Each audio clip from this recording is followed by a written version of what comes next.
ngeteknya lupa mau ngasih tahu ke airport tadi. Oh itu.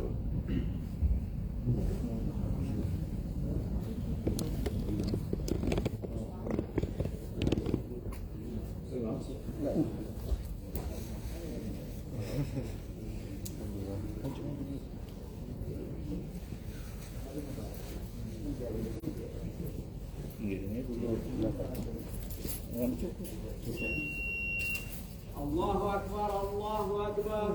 Asyhadu an la ilaha illallah. Asyhadu anna Muhammadar Rasulullah. Hayya 'alas shalah, hayya 'alal falah. Qad qamatis shalah, qad qamatis shalah. Allahu Akbar, Allahu Akbar. La ilaha illallah.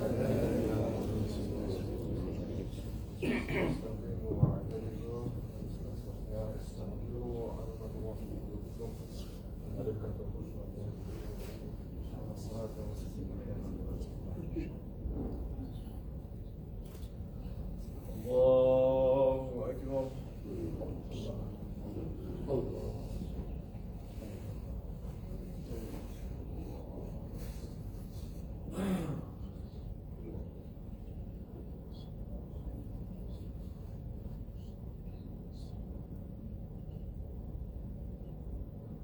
بسم الله الرحمن الرحيم.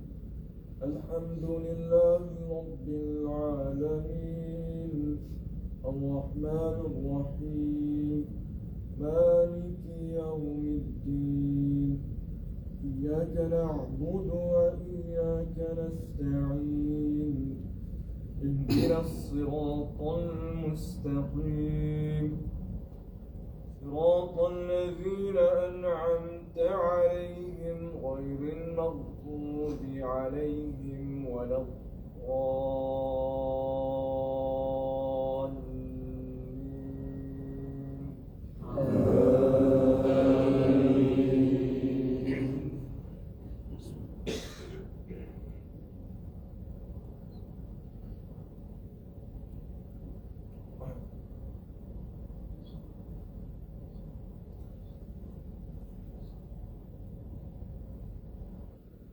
ليس البر أن تولوا وجوهكم قبل المشرق والمغرب ولكن البر من آمن بالله واليوم الآخر والملائكة والكتاب والنبيين وآتى المال على حبه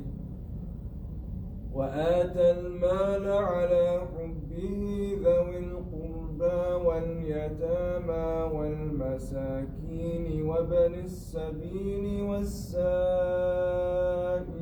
وفي الرقاب وأقام الصلاة وآتى الزكاة والموفون بعهدهم إذا عاهدوا والصابرين في البأساء والضراء وحين البأس أولئك الذين صدقوا وأولئك هم المتقون. يا أيها الذين آمنوا كتب عليكم القصاص في القتلى الحر بالحر والعبد بالعبد والأنثى بالأنثى فمن عفي له من أخيه شيء فاتباع بالمعروف وأداء إليه بإحسان ذلك تخفيف من ربكم ورحمة فمن اعتدى بعد ذلك فله عذاب أليم. الله أكبر.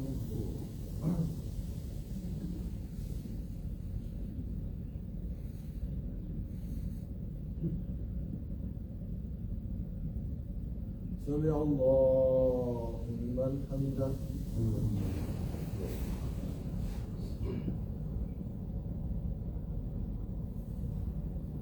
الله أكبر.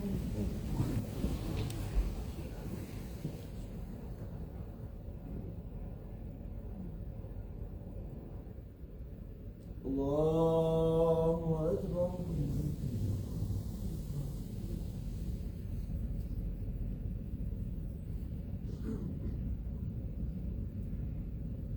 الله أكبر.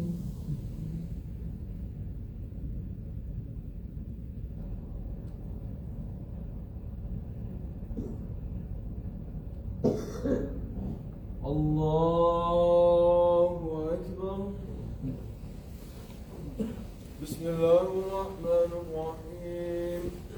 الحمد لله رب العالمين الرحمن الرحيم مالك يوم الدين إياك نعبد وإياك نستعين اهدنا الصراط المستقيم صراط الذين أنعمت عليهم غير المغضوب عليهم ولا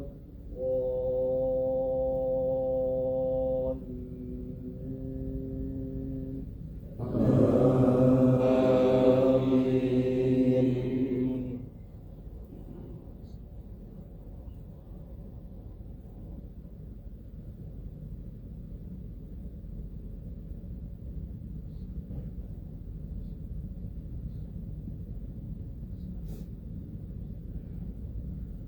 ولكم في القصاص حياة يا أولي الألباب لعلكم تتقون.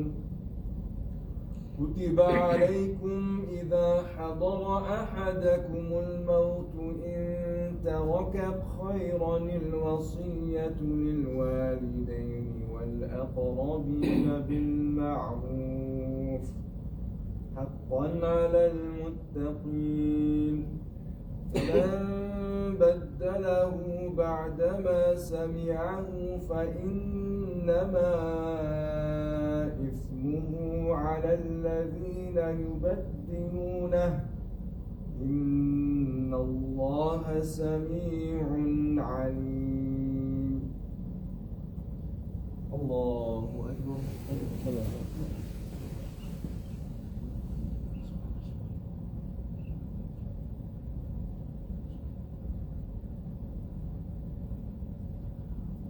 سمع الله لمن حمده.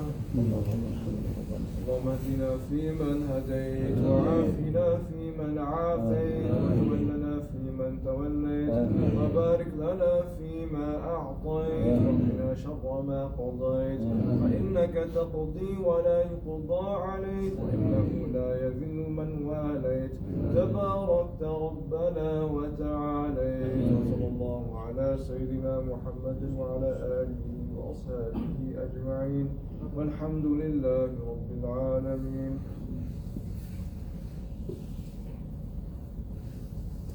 الله أكبر.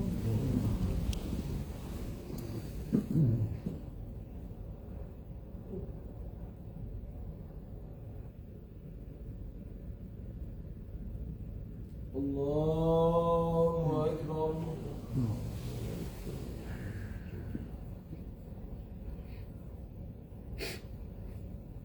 الله أكبر.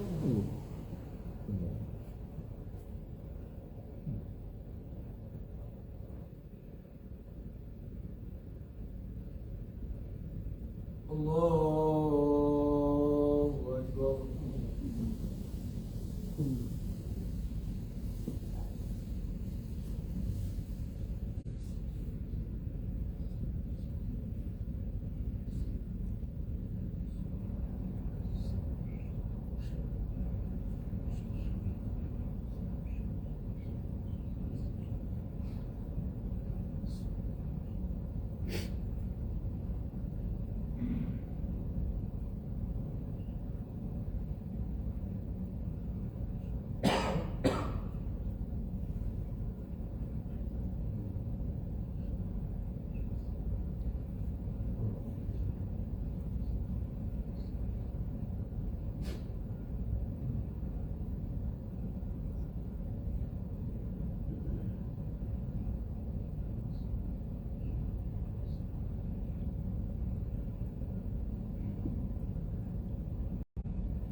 السلام عليكم ورحمة الله. السلام عليكم ورحمة الله.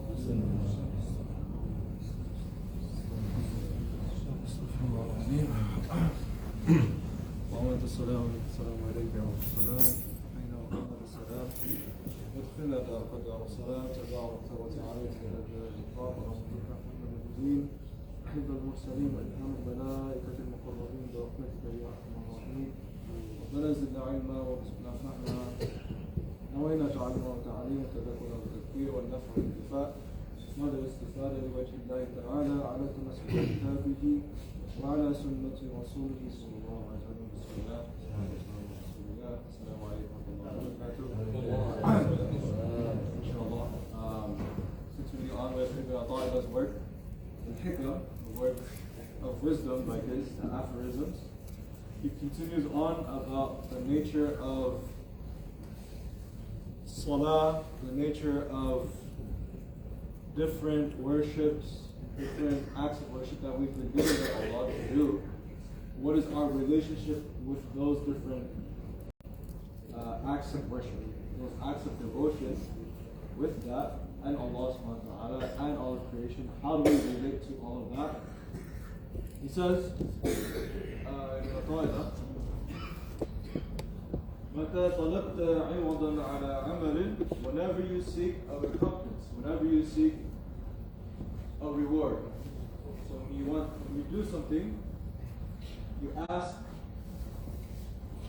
inshallah, you get reward for praying Fajr together.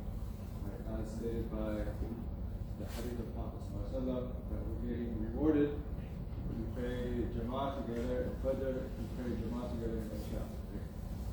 There's a reward. But when we're asking for it,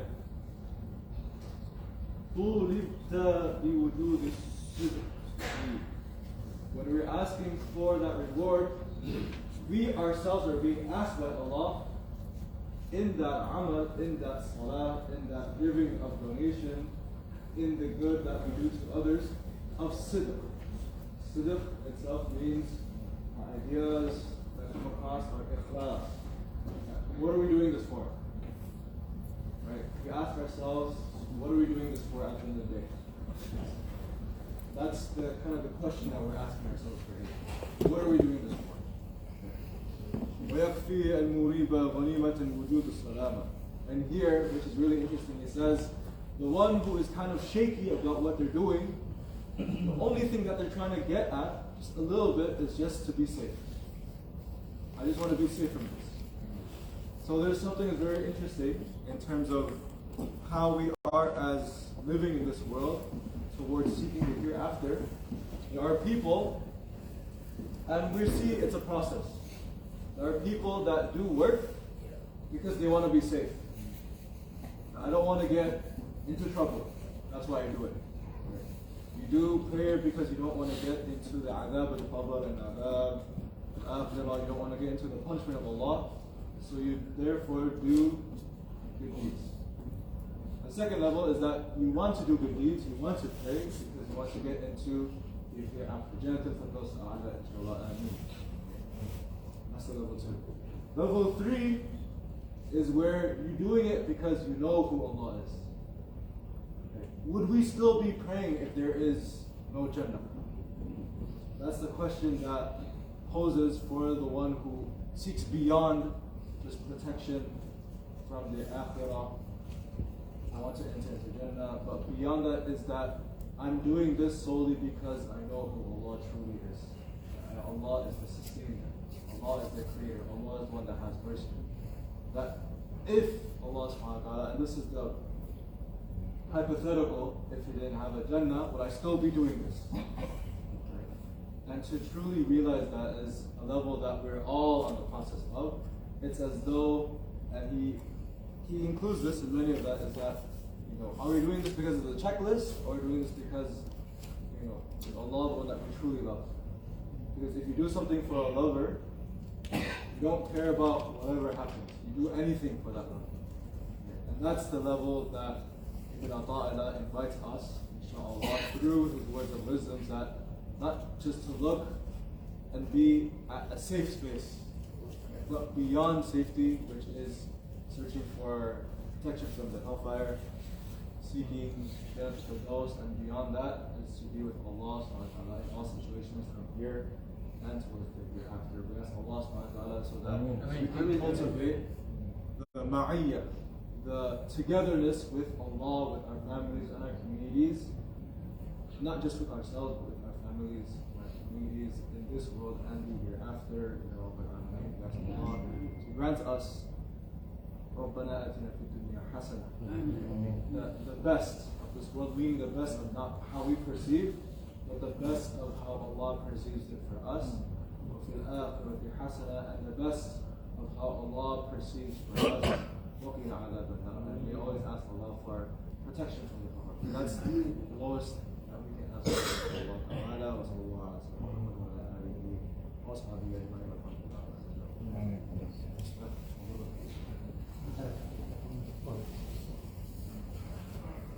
Assalamualaikum warahmatullahi wabarakatuh. Sorry, break. Thank you for your attention, everyone. Ini peringatan buat semuanya ya. Masya Allah. Tahu Pak Ustaz sangat menyentuh itu. Perbuatan ini yang akan diharapkan kita ikhlas karena Allah Subhanahu Wa Taala.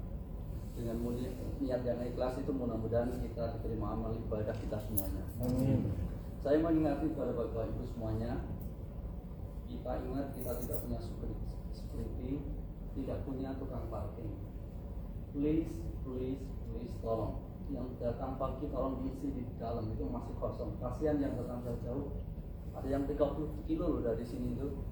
Dari parking susah. Kemudian untuk sholatnya karena parking di merah kan takut kena tiket, jadi tidak merasa busuk gitu ya.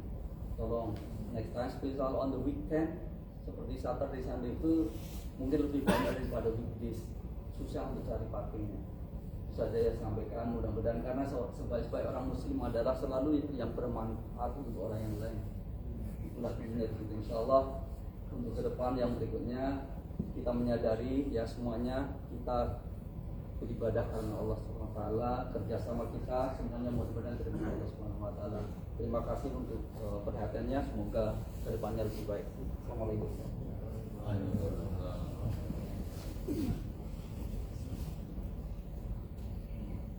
Assalamualaikum warahmatullahi wabarakatuh. Waalaikumsalam warahmatullahi wabarakatuh. Alhamdulillah wassalatu wassalamu ala Rasulillah. Allahumma shalli wa sallim wa barik ala nabiyina Muhammad wa ala alihi wa sahbihi wa sallam. Rasulullah sallallahu alaihi wasallam bersabda, "Inna athqala yudha'u fil mizan khuluqun hasan." Sesungguhnya yang paling berat yang akan diletakkan di dalam penimbangan atau di dalam timbangan adalah khuluqun hasan, yaitu akhlak yang baik.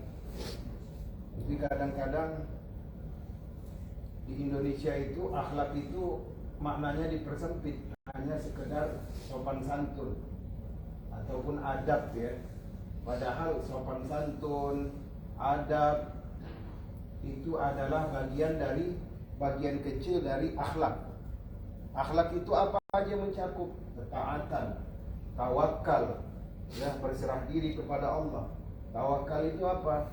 Menyerahkan kebutuhan hidup bukan kepada ruh kita, bukan kepada jasad, tapi menggantungkannya kepada ketentuan Allah yang telah diletakkan di Lauhul Mahfuz, yang telah dituliskan di Lauhul Mahfuz. Kemudian apalagi yang ada di dalam akhlak? Ya. Amar ma'ruf nahi mungkar. Ya, kemudian apalagi yang ada di dalam akhlak? Amal saleh, itu amalan-amalan sunnah. Maka itu semua disatukan dikatakan namanya akhlak yang baik. Jadi yang paling berat nanti yang Allah letakkan itu ya, bukan amalan salat. Salat itu awal ma yuhasabu 'inda Allah. Yang pertama dihisab, yang dihitung. Kata Allah Subhanahu wa taala ya, iza tamma ya, apabila sempurna maka tambahkan baginya. Apabila kurang salatnya maka lihat tatawu'nya, salat sunnahnya. Ambil dari situ kekurangannya.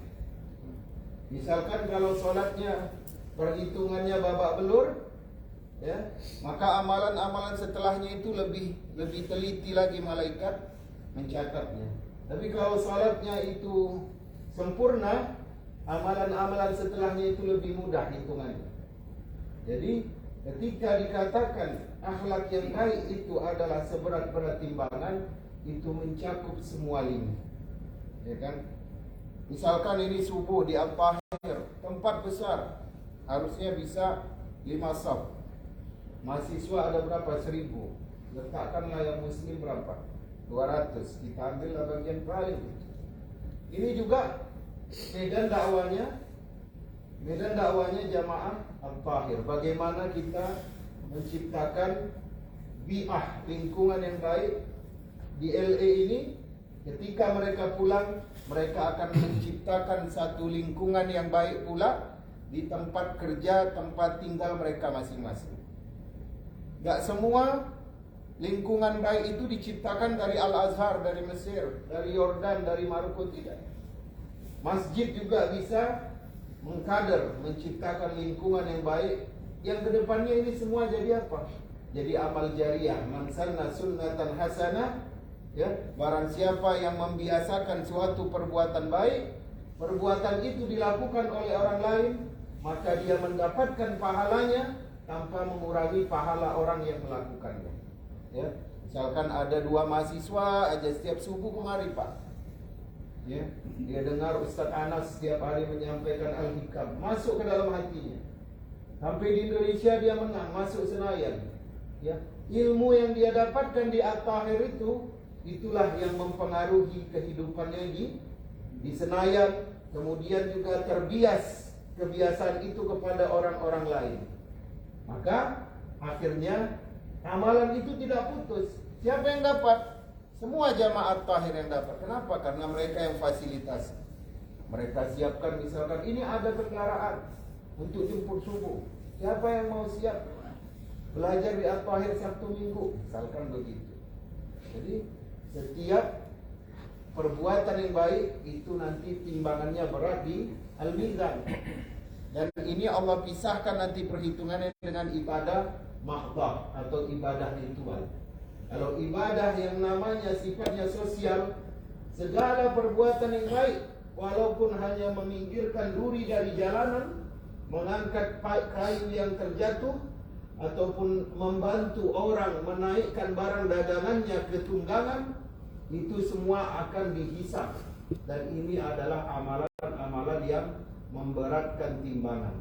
Kemudian juga ternyata dari semua kepedulian sosial, ya Pak, itu melahirkan apa? Itu melahirkan kemudahan.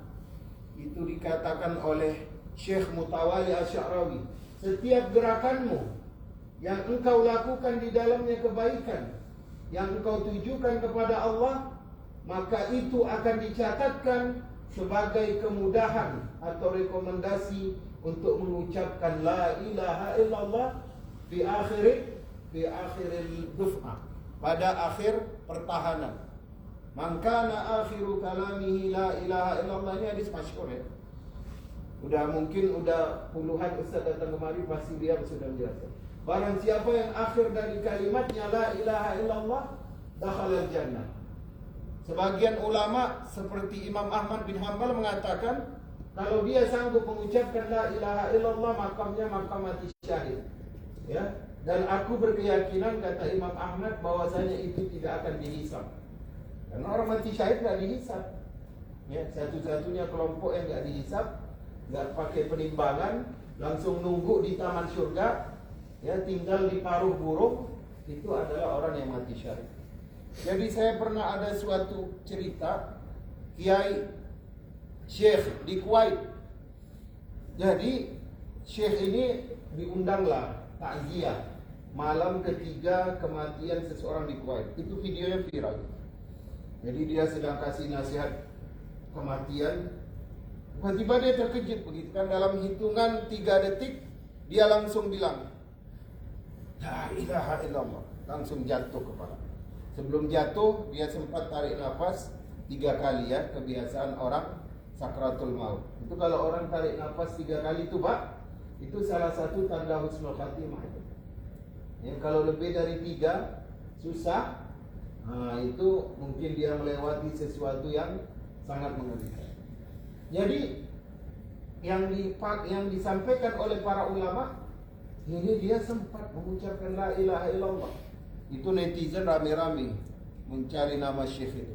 Oh, rupanya ini syekh apa kerjanya? Kalau musim panas, dia anak cucunya nggak liburan, tapi pergi ke Afrika, pergi ke pedalaman Afrika, bangun musola kecil-kecil. Jadi satu musola, satu cucu ngajarin Al-Quran setiap musim panas. Ya, dia dokter, istrinya dokter, dan mereka pernah tinggal di dalam pedalaman Kenya itu di rumah kayu, di rumah di atas pohon, Pak. Pohon itu bisa dibuat rumah. Terus mereka pernah melihat bintang yang indah. Kata Syekh ini, enak mana hidup di Kuwait dengan fasilitas yang mewah, ya, atau kita tinggal di atas rumah pohon ini. Kata istrinya, 40 tahun aku menikah denganmu ya Aba Said, katanya. Baru kali inilah aku melihat bintang yang paling indah di mataku, ya, bintang indah banget. Rupanya besoknya itu, ya, istrinya meninggal, kemudian dia kembali ke Kuwait, diundang orang kasih tausiah kematian, ya. Tidak berapa lama dia pun nampak malaikat maut itu. Tapi intinya apa? Khuluqun hasan ini nggak hanya sekedar di diri kita. Contoh begini, Pak, ya, masjid ada besar. Jangan sampai kegiatan apa ya contohnya? Adalah, ya, bukan menyindir ya, tapi memang harus disampaikan. Misalkan kegiatan nge-gym bareng. Ada orang yang kuat itu, Pak, nge-gym itu 50 kilo sebelah, 50 kilo sebelah diangkat, ya. Tapi kalau imam panjang sedikit tarawihnya, komplain sama Pak Fahad. Katanya, Fahad itu kenapa imamnya panjang banget gitu? Ya? Kasihan dong orang tua. Orang tua jangan dijadikan alasan. Yang nggak sanggup berdiri duduk. Orang tua nggak boleh mengorbankan umurnya untuk anak muda mendapatkan rahmat Al-Quran di bulan Ramadan. Masjid harus mengagungkan Al-Quran di bulan Ramadan. Kenapa? Itulah kesempatan dia. 1 huruf dibalas 10 kebaikan. Itu hari biasa. Kalau Ramadan itu nggak terhitung. Nggak ada yang bisa menghitung pahala membaca Al-Quran di bulan Ramadan. Karena yang menghitungnya langsung Allah Subhanahu wa ta'ala. Tapi kalau hari biasa gini benar. 1 huruf alif itu bukan 1 huruf, lam itu bukan 1 huruf, mim itu bukan 1 huruf. Tapi alif 10 huruf, balasannya lam 10, mim 10. Di luar Ramadan. Di dalam Ramadan enggak. Jadi kalau ada masjid panjang dikit, sholatnya komplain. Kenapa? Capek. Tapi dia kalau angkat nge-gym itu ngegoes dari jam 8, Pak, di Indonesia sampai jam 11 belum pulang ke rumah. Di sini juga, Pak. Di sini juga. Tapi subuh nggak ke masjid. Nggak apa-apa, tapi subuhnya ke masjid. Masya Allah. Ada orang jarak ke masjidnya cuma 5 menit, Pak. Jalan kaki 5 menit. Mobil dia berderet di situ, Pak. Alphardnya, Lexusnya, segala macam. Nggak sampai ke masjid. Tiba kita sampai di Car Free Day di Sudirman, ada bapak itu di situ. Itu nggak pernah kelihatan. Ini apa namanya? Itu dia sedang ditimpa penyakit asyik. Penyakit asyik itu penyakit hobi. Dan itu yang dia serang bukan jasad, tapi ruhnya dia ambil. Ya, ada orang yang jasadnya lemah, tapi ruhnya kuat. Pernah nggak lihat video, Pak? Di Yaman, di atas gunung, ada seorang kakek-kakek. Itu dia buat ikatkan tali dari rumahnya ke musola. Kakek itu buta, Pak. Di pegunungan Yaman itu anginnya subhanallah dingin, kencang. Tapi setiap subuh melalui tali yang di tengah gelap gulita itulah dia sampai ke masjidnya. Kenapa? Karena dia paham. Jangan sampai jasad ini dikerjain sama ruh. Ya, dikerjain sama ruh ini, dikerjain sama jasad. Banyak orang kan udah agak gemukan, aduh kayaknya udah mulai ada tertusuk-tusuk di sini, jangan-jangan sudah mulai ada penyumbatan. Dia nggak kembali sama Allah dulu. Dia kemana? Oh, itu sepedaan. Ayo, goes. Jadi jangan sampai hobi kita itu Pak mengalahkan keinginan Allah. Jangan sampai hobi kita itu tidak memfasilitasi kita untuk mengucapkan kemudahan kalimat la ilaha illallah. Mohon maaf, kita semua harus kejar Pak. Macam-macam caranya. Kalau saya caranya apa? Pergi tinggalkan keluarga, tinggalkan jamaah, ya, sampai 2 hari perjalanan lewat apa? Lewat Eropa kan, keliling dunia. Nanti Pak Fauzi lain lagi sebelum subuh dari sini sampai maghrib. Nanti Pak Is lain lagi sebelum Jumatan beres-beres semua. Macam-macam perjuangan kita untuk memudahkan kalimat la ilaha illallah. Itu semua perjuangan kita. Ya, tapi yang paling baik adalah yang meninggalkan amal jariah. Kalau dia tidak punya anak yang bisa baca Al-Quran, dia punya anak janda sebelah yang pandai baca Al-Quran. Ya, ternyata diam-diam udah jadi anak dia Pak.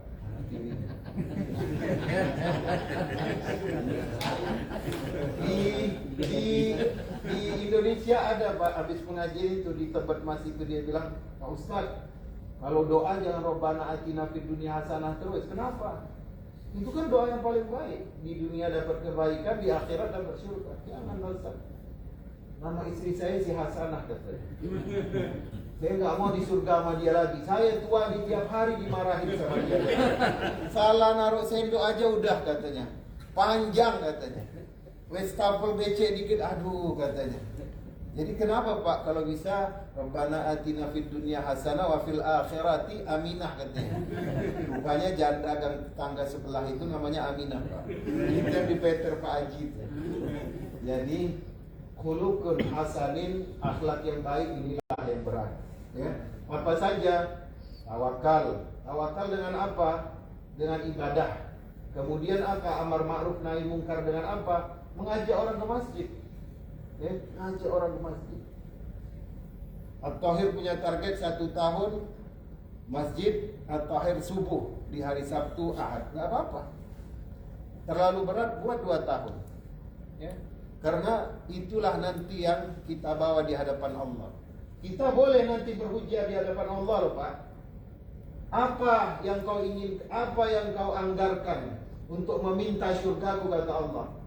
Saya punya 5 anak. 5-5-nya hafiz Quran, mungkin, maka berikanlah surga itu kepadaku ya Rabb. Dikasih. Ada yang bapak bilang, saya selama kerja di kantor, ya semua orang korupsi, saya sendiri enggak korupsi ya Allah, karena takut akan azabmu. Dikasih Jibril, kasih kepadanya kunci kamar di dalam surga. Ada yang bilang, ya Allah, saya ketika di dunia nggak punya harta, ya, tapi saya punya amalan khusus, ya. Setiap sebelum subuh saya mendoakan kedua orang tua saya. Karena apa? Karena didikan orang tua saya meninggalkan maksiat, saya taat kepada Engkau ya Allah. Dikasih surga. Bahkan ada seorang sahabat nggak terkenal namanya, itu disolatkan oleh Rasulullah dan 70.000 malaikat. 70.000. Apa amalannya? Yaitu membaca suratul Ikhlas, ya, dalam setiap waktu luang. Ya. Dalam setiap waktu luang suratul Ikhlas. Qul huwallahu ahad Allahus samad. Jadi khuluqun hasanin inilah kita perjuangkan. Mudah-mudahan Allah senantiasa memberikan kita istiqamah. Kemudian Allah juga memberikan kita, menjauhkan kita dari penyakit asyik. Dan kemudian Allah jadikan anak keturunan kita yang saleh dan salehat. Assalamualaikum warahmatullahi wabarakatuh.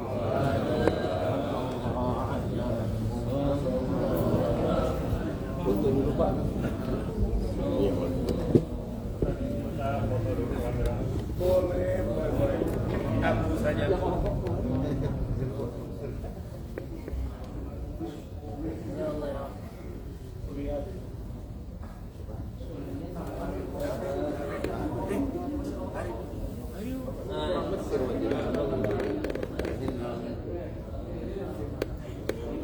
Nah ini Pak Ustadz, goes yang suka subuhan ini.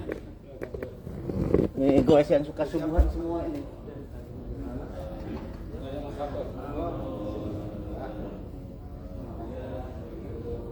Kalau subuh nggak kelihatan rambutnya. Jumat kemarin baru kelihatan.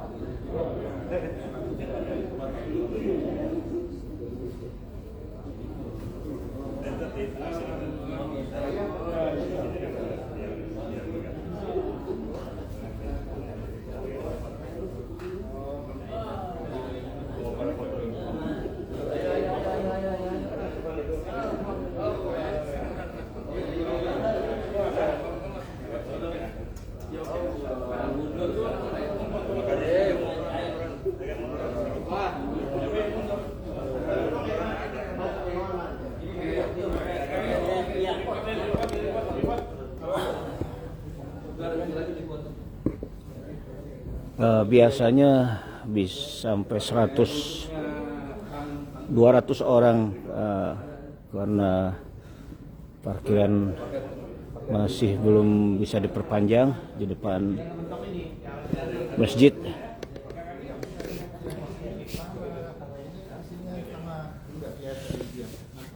Oh iya dari sana tuh. Oh iya dari sana tuh. Cahaya yang anak nggak usah ya?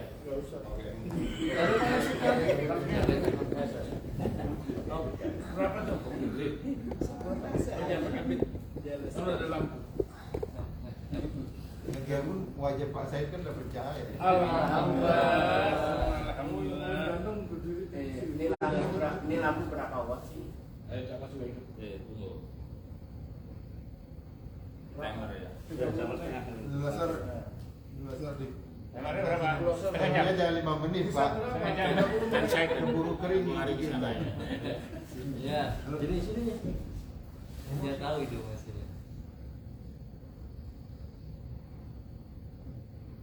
Lama benar. Lihat dulu. Nggak berasa. Copek. Harus pakai Motorola Pak.